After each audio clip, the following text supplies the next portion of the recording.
Oi, kumusta? It's me, KIISU, and I'm back again for another custom action figure for you.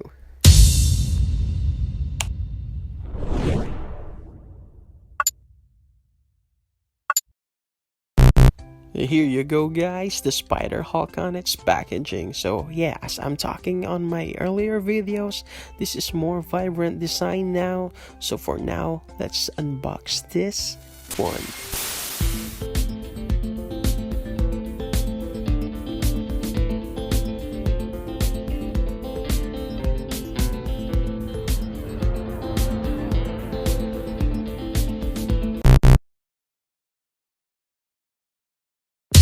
And out of the box, here's the Spider Hulk now.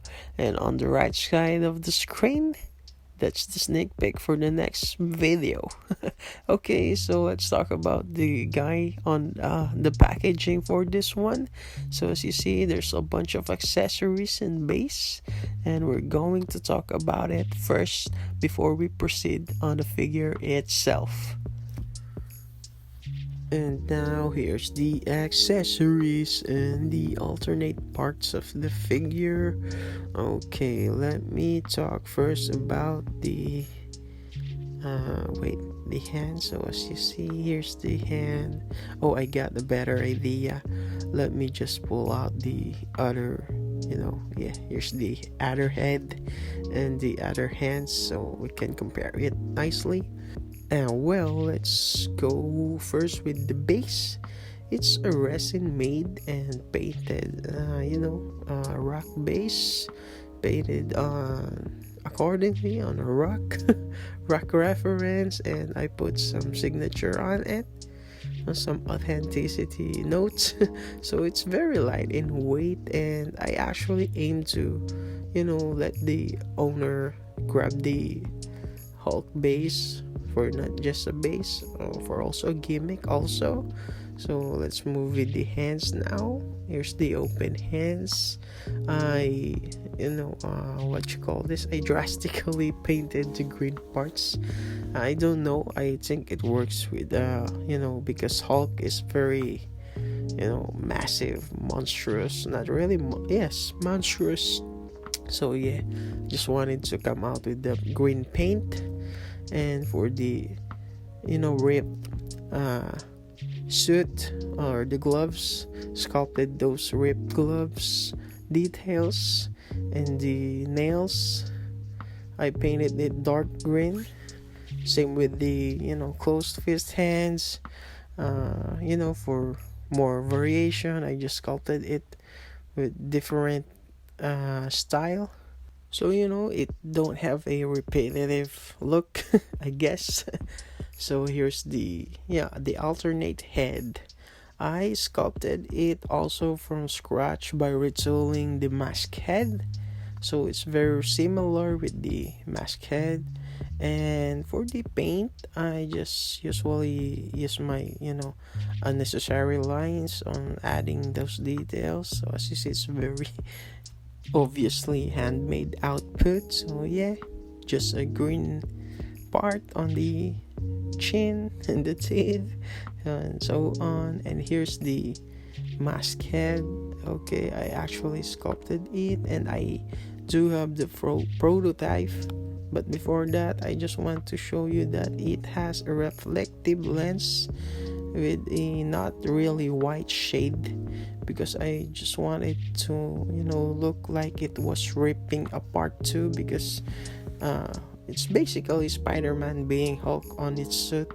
So the first thing that comes in my mind is a not stable suit. So yeah, here's the prototype, and as you see, it's very scratch built one.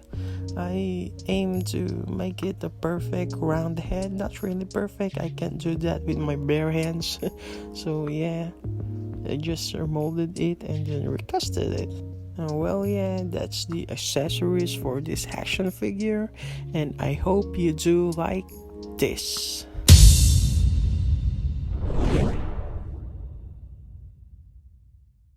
Moving on with the video, let's talk about now the figure itself. So basically, let's talk about the base I used with this one. So obviously it was built with the 80th Hulk 2-pack body. Specifically, the client provided the base for this one, and we used a knockoff Red Hulk body for this custom. So yeah, although it's a knockoff base, I am actually happy to work with those knockoff bases because it is durable just like the authentic one. So it's a very nice alternative if you want to work on, massive figure or a massive Hulk like body built figure. So yeah, that's it. A little introduction for more details that I'm going to talk more about this figure in this video.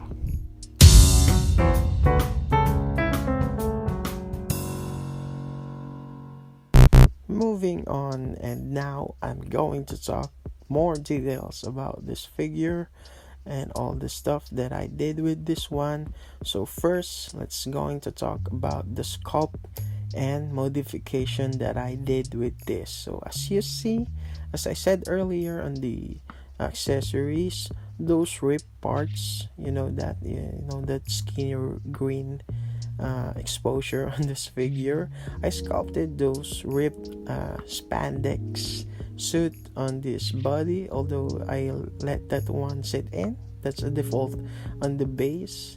So as you see, even at the feet, I sculpted those using KIISU epoxy sculpt. And for the tie part, I actually sanded it to make it more smooth, spandex like, but I intentionally left the wrinkles for more, realistic, not really realistic, but consistent look. And as you see a closer look here, there's a stretches or marks, unnecessary line marks. I actually sanded it or drilled it using a pointed drill sanding, drill to make it like a ripping, very stretch suit. So for the diaphragm, I disassembled it, and this is the most, actually not really frustrating for me because I aim not to expose a big gap between those joints for avoiding paint issues or paint rubbing. But this one, it's an exception because this body mold is actually very almost zero tolerance on the spaces in between the joints and the parts. So even with these joints here, I sanded it and modified it just to make sure there's no paint rubbing on those parts, those sensitive parts. So yeah, so now let's talk about the paint application. I did this one my usual style. I'm freely let my artistic style here. Let's talk about first the red part here. As you see, there's a three color of red here: a light, a dark, and a red, a maroon, and then a red, solid red. So it's very layered, or not really layered. It's just a pattern just to show that the suit is actual ripping, because as I said earlier, it's basically Spider-Man being the Hulk on its suit, so logically it will rip off the whole suit, or just a stretch enough. So yeah, just my usual thing within the blue shades, necessary line, adding those gray lines, so as you know, more definition even with the logo. So yeah, that's it's just my usual thing.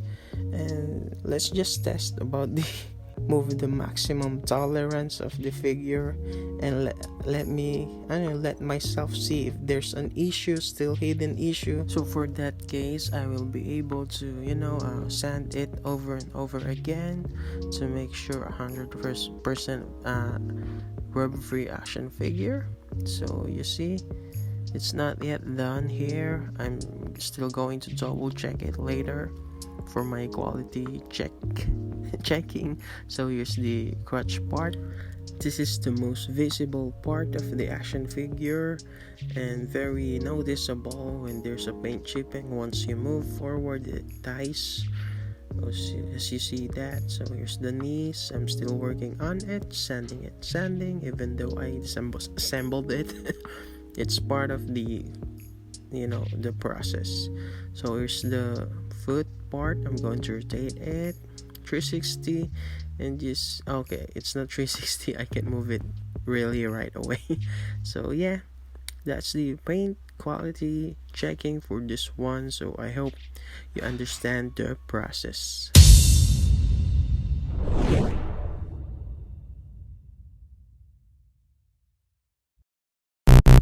Well, adding more with this action figure Spider-Hulk custom, I'm going to show you the scale with other figures in my table right now.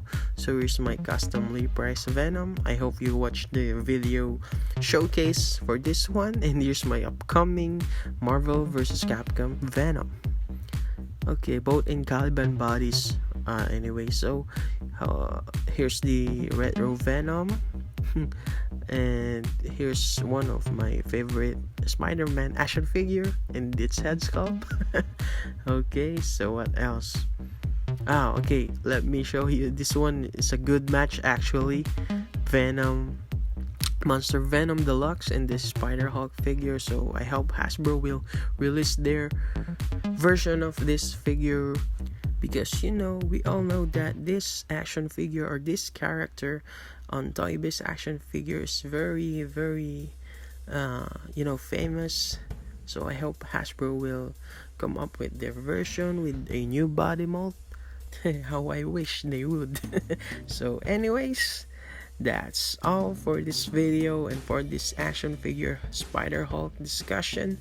I hope you appreciate all those details that I come up with and inspired you to make your own Spider-Hulk figure. So that's it. Stay safe, take care, goodbye everyone there.